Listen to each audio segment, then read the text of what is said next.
அமெரிக்கனுக்கு எதுக்குடா தமிழ் இந்திய நாட்டுல மருத்துவ மாணவனை தேர்வு செய்யற தேவை அவனுக்கு எதுக்குடா வருது? ஏன் இந்த நாட்டுல உன் மாணவனுக்கு தேர்வை நடத்த முடியாத உனக்கு எதுக்குடா தேர்தல்?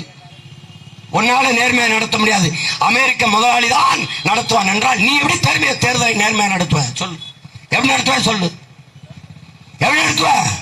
எங்களை போல எளிய பிள்ளைகள் உழைக்கும் அடித்தட்டு மக்கள் இருந்து உண்மை நேர்மையாக இந்த மண்ணுக்கு உழைக்கணும், இந்த பணநாயகத்தை வீழ்த்தி தூய ஜனநாயகத்தை மலர செய்யணும் வர்ற பிள்ளைகள் குரலிய பிடிக்கிற, அழுத்துற, காலை இழுத்து பின்னுக்கு விடுற, அச்சுறுத்துற, மிரட்டுற, வழக்க போடுற, எங்கடா இருக்கு ஜனநாயகம்? எப்படா வரும்?